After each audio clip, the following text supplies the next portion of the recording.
Hi everyone, this is Mike Petriello, and thank you for joining me in another edition of Decide Franchise Radio, our continuing series of articles that take a look at the hot franchise businesses out there for sale, and hopefully provide you some important things to think about before you sign that franchise agreement.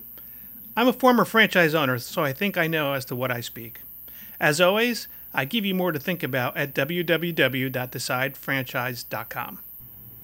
In today's episode, we take a look at the UPS Store. My own small business is a consumer of many services, so it's a natural for me to pen a few franchise reviews covering the service franchises I do business with. Stay tuned as I cover the industry trends you need to consider in evaluating the UPS Store franchise, one of the leaders in the postal, business, and communication services franchise segment, and one of my personal favorites. Mailboxes, postcards, mail, can you make money doing that? Consider these results culled from recent census data covering a 7-year period. There was a 25.1% increase in people identifying themselves as self-employed working exclusively from home. There was a 20.8% increase in people identifying themselves as work exclusively from home.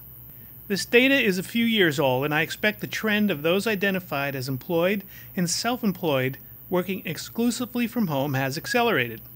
For the self-employed, cost avoidance and technology are the primary factors in exploiting the work-at-home scenario.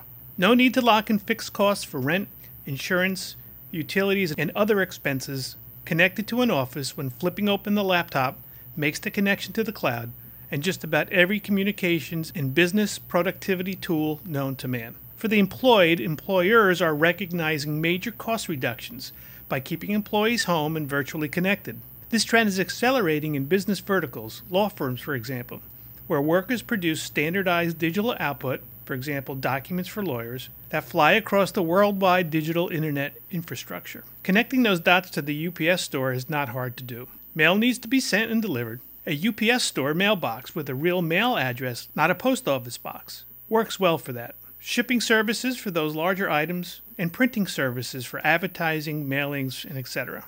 Industry fundamentals are strong for all participants. A huge differentiator for the UPS Store franchisee is the association with the UPS brand. A subsidiary of the $45 billion industry giant UPS, the UPS Store franchisees undoubtedly benefit from massive annual UPS brand advertising campaigns. It will cost you anywhere from $155,000 to $294,000 to own a franchise. Franchise fees are 8.5% of revenue each month, 5% for royalty, 2.5% for national advertising, and 1% for marketing. Like any retail business with regular storefront operating hours, staffing will be a key success factor. Typically open 6 days a week, employees require specialized training to provide a high level of customer service across the various services offered. Attracting and retaining qualified staff will be a key challenge facing any owner. Owning a storefront-based franchise business requires a high level of financial and personal commitment. Perform your due diligence and search out business opportunities that fit you and your lifestyle.